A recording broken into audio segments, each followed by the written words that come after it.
তুমি হয়তোবা খেয়াল করেছ, তুমি হয়তোবা অনুভব করেছ, হয়তোবা উপলব্ধি করেছ। অনেক সময় ভালোবাসা নামক সম্পর্কের মধ্যে ভালোবাসা জিনিসটাই থাকে না। অনেক সময় আমরা ভালোবাসা শব্দটার অর্থটাই বুঝি না। আমরা মনে করি কোনো কিছু পাওয়ার আকাঙ্ক্ষাটাই ভালোবাসা, যেটা চাইছি সেটা পাবো, সেটা পেতে হবে, এটাই ভালোবাসা। আসলে ভালোবাসা জিনিসটা এমন নয়। কোনো কিছু হারানোর ভয়, এটাই ভালোবাসা। কারণ ভালোবাসা জিনিসটা একদিনে তৈরি হয় না, ওটা ভালো লাগা। ভালোবাসা জিনিসটা তৈরি হতে একটা নির্দিষ্ট সময় লাগে, আর সেই নির্দিষ্ট সময় থেকে ভালোবাসা জিনিসটার জন্ম হয়, ভালোবাসার জন্ম হয়। না, তুমি আমাকে প্রশ্ন করতেই পারো, আমার থেকে জানতে চাইতেই পারো যে তাহলে প্রকৃত ভালোবাসার উদাহরণ, এক্সাম্পলটা কেমন।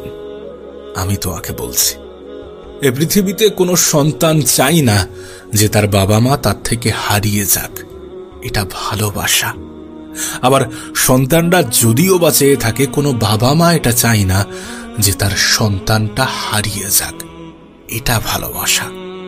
আসলে প্রকৃত ভালোবাসা হচ্ছে হারানোর ভয়।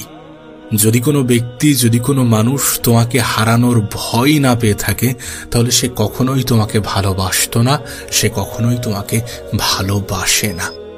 যদি তুমি কাউকে ভালোবেসে থাকো আর সেও তোমাকে ভালোবেসে থাকে, তাহলে তার মধ্যে একটা ভয় কাজ করবে, হারানোর ভয়, যদি সত্যি সে তোমাকে ভালোবেসে থাকে। আর যদি সত্যি তুমিও তাকে ভালোবেসে থাকো, তাকে হারানোর ভয় তোমার মধ্যে কাজ করাটা প্রয়োজন। আজকের দিনে আমরা দেখেছি যে কোনো অপবিত্র সম্পর্কের সাথে ভালোবাসা শব্দটা জুড়ে দেওয়াটা অনেক সহজ, কিন্তু প্রকৃত ভালোবাসাটা এমন নয়। একজন মা তার সন্তানকে প্রকৃত ভালোবাসে, একজন বাবা তার সন্তানকে প্রকৃত ভালোবাসে। সেই জন্য সেই বাবা, সেই মা কখনো চায় না যে আমার আগে আমার সন্তান এ পৃথিবী থেকে চলে যাক, এ পৃথিবী থেকে বিদায় নিক। যে সমস্ত বাবা মা তাদের সন্তানদেরকে প্রকৃত ভালোবাসে, তারা চায় যে সন্তান পৃথিবী ছাড়ার আগে যেন আমরা পৃথিবী ছাড়ি। আমি বলবো না যে পৃথিবীর প্রতিটা বাবা মাই পবিত্র, তাহলে এই পৃথিবীতে কোনো সদ্যজাত সন্তানকে ডাস্টবিনে পাওয়া যেত না। পাওয়া যায়, এই সমাজেই পাওয়া যায়।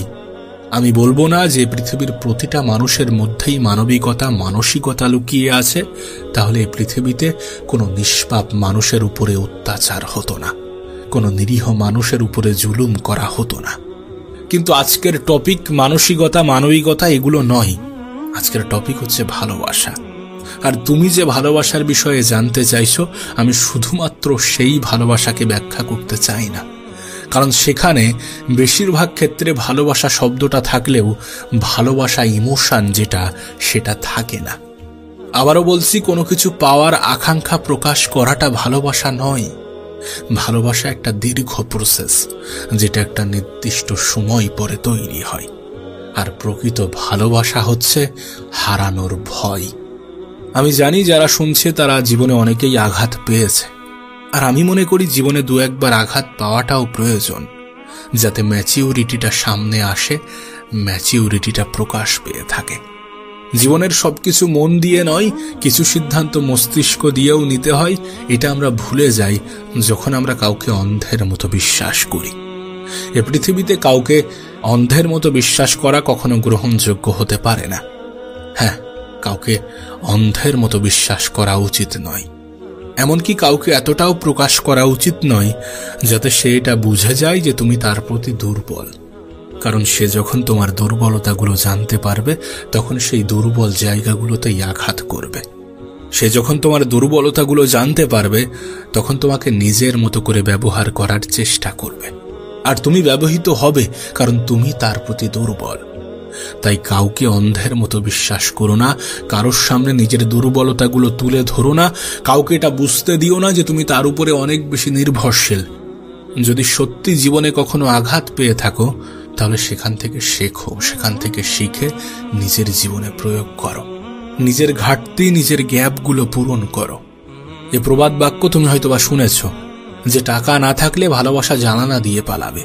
আমি জানি না এই প্রবাদ বাক্য কতটা সত্য, কিন্তু তুমি যদি এটাকে সত্য মনে করো, তাহলে টাকা উপার্জন করো, নিজের ঘাটতিগুলো পূরণ করো, নিজের দুর্বলতাগুলোকে আড়াল করো।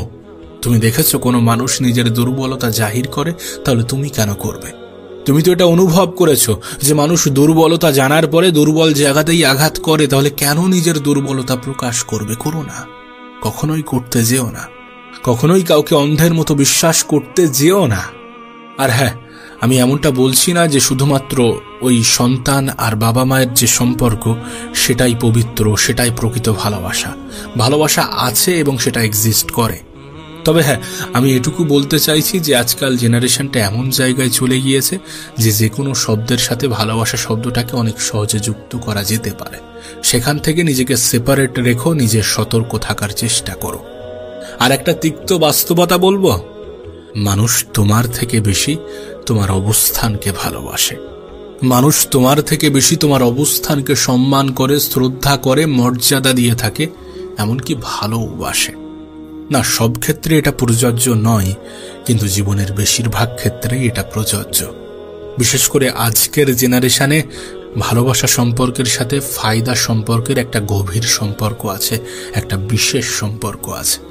দেখো, তুমি আমার কথার সাথে এগ্রি নাও করতে পারো, আমার চিন্তাভাবনার সাথে তোমার চিন্তাভাবনা সম্পূর্ণ ভিন্ন হতে পারে, কিন্তু বর্তমান পরিস্থিতির দিকে তাকিয়ে ম্যাক্সিমাম যেটা ঘটছে আমি সেটাই বলছি। জানি না তুমি জীবনের কোন পর্যায়ে আছো, তোমার বয়স কত। তুমি যদি একটু ইয়াং হয়ে থাকো, যদি তোমার বয়স একটু কম হয়ে থাকে, তাহলে তোমাকে বলবো সব সিদ্ধান্ত ইমোশনালি নিও না, আর ভালো লাগা এবং ভালোবাসার মধ্যে গুলিয়ে ফেলো না। এই দুটির মধ্যে পার্থক্যটা অনেক স্পষ্ট, অনেক ক্লিয়ার। ভালো লাগা হচ্ছে পাওয়ার আকাঙ্ক্ষা, আর ভালোবাসা হচ্ছে হারানোর ভয়।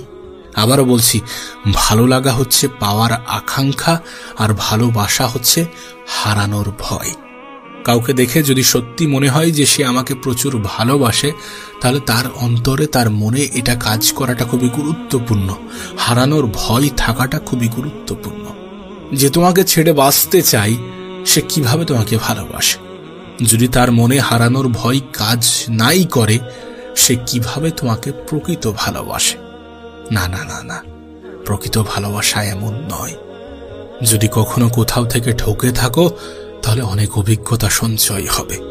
দু একবার ঠকাটাও প্রয়োজন, এতে মানুষের মস্তিষ্কটা খোলে। আমি দেখেছি অনেকে অনেক নেগেটিভ সিদ্ধান্ত নিয়ে থাকে। আমি দেখেছি অনেকে নিজেই নিজেকে কষ্ট দিয়ে থাকে, নিজেই নিজেকে ধ্বংস করার কথা ভাবে। আর আমি এটাতে কখনোই এগ্রি করি না, আর করবও না। দেখো, কেউ তোমাকে ছেড়ে যাচ্ছে, তার মানে সে তোমার যোগ্য ছিল না। আমি এটা মনে করি, আর এটা বাস্তব। জীবনের একটা নির্দিষ্ট পর্যায়ে গিয়ে তোমার এটা অনুভব হবে। আমরা অনেক সময় অনেক খারাপ জিনিস থেকে বঞ্চিত হই, তার মানে আমাদের জন্য অনেক ভালো কিছু অপেক্ষা করছে, এমনটাও হতে পারে। যদি তুমি কারোর থেকে রিজেক্ট হও, যদি তুমি কারোর থেকে বঞ্চিত হও, তার মানে এমন নয় যে তুমি তার থেকে ভালো কাউকে পাবে না। তুমি নিজের উপরে কাজ করো, নিজেকে পরিবর্তন করার চেষ্টা করো, নিজের পরিবারের মানুষগুলোর জন্য কাজ করো। এমনটা তো নয় যে তোমার জীবনে আপন মানুষ নেই। প্রকৃত আপন মানুষ তোমার দিকে তাকিয়ে আছে, তারা তোমার মধ্যে তাদের পুরো জীবনটা দেখে। তুমি নিজেকে ধ্বংস করার কথা কেন ভাবছো আমি বুঝি না। উপরওয়ালা তোমাকে পাঠিয়েছে পৃথিবীতে, তিনিই তোমাকে জীবন দিয়েছেন, আর তুমি নিজের জীবন নিজে ধ্বংস করার কথা ভাবছো। না, এই জীবন তোমার হতে পারে, কিন্তু তোমার দেওয়া নয়। কেউ একজন এই পৃথিবীতে তোমাকে পাঠিয়েছে, তার কথা ভাবো, তার পরিকল্পনার উপরে বিশ্বাস রাখো। জীবনের অনেক পর্যায়ে এমনটা হয়ে থাকে, এমনটা হয়েছে, আর এমনটা আগামীতেও হবে। অনেক ছোট কিছু হারিয়ে অনেকে অনেক বড় কিছু পেয়ে থাকে। আমি এটা দেখেছি, আমি এটা অনুভব করেছি, আমি এটা রিয়েলাইজ করেছি যে অনেক কিছু না পাওয়ার মধ্যেও অনেক মেসেজ লুকিয়ে থাকে, যে ওয়েট অ্যান্ড সি, তোমার জন্য ভালো কিছু আসছে। জাস্ট একটু অপেক্ষা করো, একটু ধৈর্য ধরো, একটু নিজেকে সংযত রাখার চেষ্টা করো, একটু নিজের মস্তিষ্ক দিয়ে ভাবার চেষ্টা করো। আর যদি সত্যি অন্তর দিয়ে ভাবতে হয়, তাহলে নিজের পরিবারের কথা একবার মাথায় আনার চেষ্টা করো, যারা তোমাকে ছোটবেলা থেকে লালন পালন করেছে, যারা তোমাকে এত বড় করে তুলেছে, যারা তোমার জীবনের উপরে একটু হলেও অধিকার রাখে। দুদিন আগে পরিচয় হওয়া মানুষগুলোকে তুমি আপন ভাবো, আর যারা তোমাকে জন্ম থেকে সাথ দিচ্ছে তাদেরকে তুমি পর করে দাও কিভাবে? তবে হ্যাঁ, অনেক সময় আমাদের ভুল বোঝাবুঝি হয়, আমাদের মতপার্থক্য তৈরি হয়, অনেক সময় অনেকে রাগের মাথায় অনেক কিছু বলে দেয়। তার মানে এমনটা নয় যে সে তোমাকে ছেড়ে যেতে চায়, সে তোমাকে ছেড়ে থাকতে চায়। আমাদের বাবা মাও আমাদেরকে বলে যে তোকে পৃথিবীতে এনে আমরা ভুল করেছি, আমরা এরকম সন্তান চাইনি, এরকম বলে তো তারপরেও তারা আমাদেরকে ভালোবাসে। জীবনের অনেক পর্যায়ে অনেক ঝামেলা হয়ে থাকে, অনেক মতপার্থক্য তৈরি হয়ে থাকে। তার মানে এমনটা নয় যে সম্পর্ক ছিন্ন করতে হবে। যদি সেখানে ভালোবাসা শব্দটা থেকে থাকে, তাহলে সে আবার পাওয়ার আকাঙ্ক্ষা, পাওয়ার ইচ্ছা জাহির করবে, তাহলে সে আবার মিশতে চাইবে, একসাথে থাকতে চাইবে। এমনটা নয় যে জীবনের সব ক্ষেত্রে আমরাই সঠিক, অনেক সময় আমরাও ভুল করি। মানুষ তো মানুষ মাত্রই ভুল করে, আর আমাদের ভুলগুলো আমাদের অ্যাকসেপ্ট করাটা প্রয়োজন। আমরা যে ভুলগুলো করেছি বা করছি সেগুলো আমাদের স্বীকার করাটা প্রয়োজন। অনেক স্বামী স্ত্রীর সম্পর্কের মধ্যে ঝামেলা, বিবাদ, তর্ক এগুলো হয়ে থাকে। অনেক সময় অনেক বিষয় নিয়ে মনের অমিল হয়ে থাকে। এটা আমাদের বাবা মায়েদের মধ্যেও হতো। বাট তার মানে এমনটা নয় যে তারা দুজন দুজনকে ভালোবাসে না। তারা ভালোবাসে, কারণ তাদের মধ্যে হারানোর ভয় কাজ করে। আর আমি জানি তুমি যথেষ্ট ম্যাচিওর, তুমি নিজের ভালোটা বোঝো। এ পৃথিবীর প্রত্যেকটা মানুষই নিজের ভালো বোঝে, শুধু নিজেকে শক্ত করাটা প্রয়োজন, একটু মন, একটু মস্তিষ্ক ব্যবহার করাটা প্রয়োজন। শেষে তোমাকে ওই একটা কথা আবারও বলতে চাইব যে প্রকৃত ভালোবাসা আসলে পাওয়ার আকাঙ্ক্ষা নয়, ওটা ভালো লাগা। প্রকৃত ভালোবাসা হচ্ছে হারানোর ভয়। যদি সত্যি কেউ তোমাকে ভালোবেসে থাকে, তাহলে তার মধ্যে হারানোর ভয় কাজ করবে। যদি সত্যি তুমি কাউকে ভালোবেসে থাকো, তাহলে তোমার মধ্যেও হারানোর ভয়ের চিন্তাটা অবশ্যই আসবে।